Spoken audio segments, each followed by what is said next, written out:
afternoon, everyone.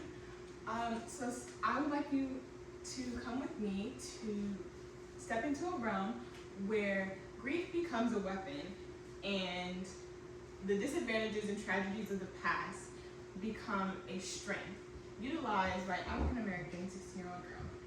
I want to encourage you today to read the Legendborn series. Some primary points that I will be bringing up today are dealing with grief, the modern effects of slavery, and what it's like being the minority within the majority. To begin, I'd like to start off with dealing with grief. The concept of dealing with grief comes in many ways and shapes and forms, but because of that, there has been a instilled process that people believe that they're supposed to follow in order to be grieving correctly. The Frontiers in Psychology Journal article published by psychology experts Kate Abbott and Hank Shute, as well as psychopathology expert Margaret Strobe, reads that our grief is as individual as our lives, showing that grief is not something that everybody experiences in the exact same direction, but rather the pain and love of losing someone or something is unique to every individual. Some ways that the 5 stages of grief is one of the ways that people try to put a name or category box grief, like the way that they try to box in grief. They use this with the 5-stage process of anger, bargaining, depression, and acceptance, as well as denial. Now, Legendborn shows what it's like, what unapologetic grief looks like, which is just showing the raw emotions of untamed grief, which is how you really feel during a time and how you're not how you feel or how you want other people to portray you as you're grieving, but rather the way that you blame the person who's causing you all this pain and how you despise them for it. It also shows you to expand on this idea, return pain and loss as well as the reality of grief. Return pain and loss shows that in the book, it shows that you don't have to return the condolences given to you by the people that are, giving those condolences or saying that they hope that you get better. It shows that what you're feeling is very much valid and you don't have to immediately accept everything, And then the reality of loss is portrayed in the book through Brianna, the 16-year-old girl. Her experience of losing her mother. She blames her mother. She hates that her mother has left her. And she blames everything around her, and she creates this wall around her to barricade her from anything else that may cause her harm. And finally, when dealing with grief, in the book, we see how grief is used as a way to strengthen, your motives and help you go on through life. Brianna uses the loss of her mother to exude an exceeding amount of strength and as a motivation to continue in her mission of moving on and finding out what happened to her mother and get to the bottom of this new secret society that she's discovered. Now, on to our second main topic, the modern effects of slavery. In the book, the modern effects of slavery are exuded through the limited knowledge on Black ancestry and spiritual traditions that were used during slavery for survival.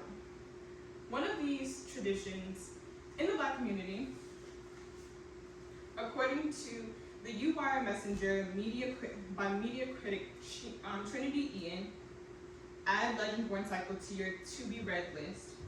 She finds one of her favorite scenes to be the scene where Bree is talking to her ancestors because it is a big moment for her character because of what it represents considering the limited amount of information for African Americans regarding their ancestry. And this couldn't be more true. For African Americans, because of slavery and the lack of documentation and the fact that African Americans weren't really seen as people at the time, ancestry is very limited. And so it's very hard to go very far back and find where our roots come from. Now, for spiritual traditions that are used for survival, in the book we see characters use hoodoo, or in other words, conjure, which is taking the energy from herbs and plant life to heal the body or heal wounds. Now, for many African Americans who are reading this book, it is relatable and something that you can connect to.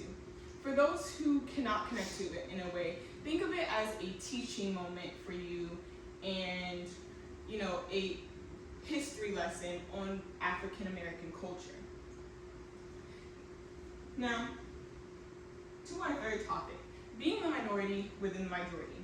Now, I'm aware that not everybody here is African American, so this book does not only include what it's like being the only African American, but also the only person of color in general. And it's a way for people who don't have that same experience to get an insight and a perspective of what that looks like.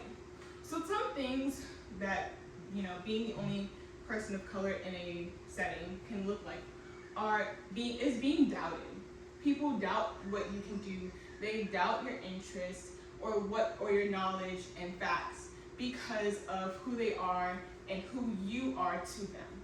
Furthermore, the stereotypes and traditions which come about in being the only person. In the book, Brianna, there's a scene where she is mistaken for a servant because she is the only black person in a room full of white people. Now, she's not the only black person because there are other black people there, but they are not a part of the high society in which she's partaking in. They are the servants and the people helping. So she is mistaken for a servant because of those who are around her. Then next you have belittlement. Similarly to stereotypes and traditions, people being the minority in the room, they mistake you, people may belittle you because you're not up to their standards. And this doesn't just apply to being the only racial minority, but it also applies to being the only gender minority. Because oftentimes when it's a few women in a setting of men tend to belittle and doubt the women there. But there's not only disadvantages to being the minority. With all these comes opportunity. The opportunity allows for people who are experiencing this to better understand, and it allows them the opportunity to shine. It gives them the opportunity to show what they're capable of, and that they're not just what these people doubt them and expect them and stereotype them to be. Here is some art from the book. And I will end, just so you remember, Legendborn comes with different types of historical, factual, and valuable pieces of information. It shows you what it's like to deal with grief, the modern effects of slavery, as well as what it's like being the minority within the majority. I leave you here with a quote from the first book of the series, a quote that symbolizes what grief is like and tragedies of the past alike. It reads, "From buried lives to beaten ones, from blood hidden to blood stolen, I map this terrain sins, the invisible and the many, and hold them close. Because even if